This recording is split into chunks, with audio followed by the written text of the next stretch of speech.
కర్నూలు జిల్లా ఎమ్మెగనూరు టీడీపీలో అంతర్గత విభేదాలు తారాస్థాయికి చేరాయి. స్థానిక ఎమ్మెల్యే పనితీరుపై తీవ్ర అసంతృప్తి వ్యక్తం చేస్తూ మాజీ కౌన్సిలర్, వార్డు ఇన్ఛార్జి తన పదవికి రాజీనామా చేశారు.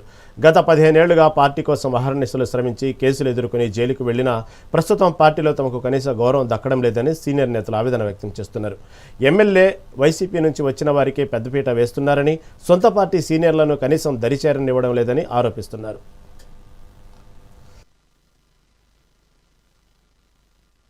నా పేరు జహంగీర్ బాషా, 11వ వార్డు ఇన్ఛార్జ్.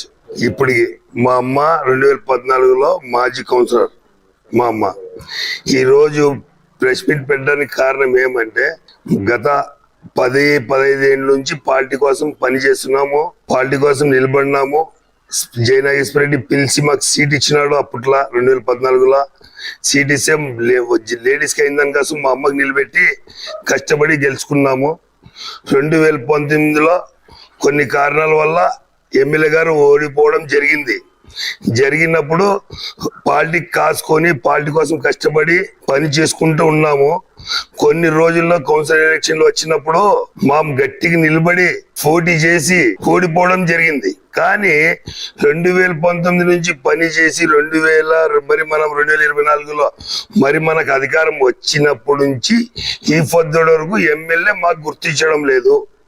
కొత్తగా ఎవరెవరైతే వైసీపీలో నుంచి జాయిన్ అవుతున్నారో వాళ్ళకే విలువ ఇస్తున్నారు కాబట్టి మాకు విలువ ఇవ్వడం లేదు. ఈ రోజు లోకేష్ బాబు ఒకే మాట అంటున్నాడు, పాత కార్యకర్తలు చూసుకోండి, పాత కష్టపడిన వాళ్ళకి గుర్తించండి, కొత్తగా వచ్చిన వాళ్ళకి చూడొద్దు, వైసీపీ నుంచి వచ్చిన వాళ్ళకి నమ్మొద్దు అంటే ఎమ్మెగనూరులోన ఒక ఫ్యాషన్ అయింది.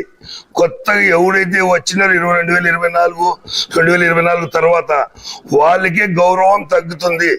ఈ పాత కార్యకర్తలకి ఎవరికి గౌరవం తగ్గడం లేదు. దానివల్ల లోకేష్ బాబు, చంద్రబాబు నాయుడు పార్టీ కోసం బాగానే కష్టపడుతున్నారు, పార్టీ కార్యకర్తల కోసం కష్టపడుతున్నారు. కానీ ఎమ్మెగనూరులో దురదృష్టం ఏమో గాని జయనాగేశ్వర రెడ్డి పాత కార్యకర్తల్ని పట్టించుకోవడమే లేదు. నా పేరు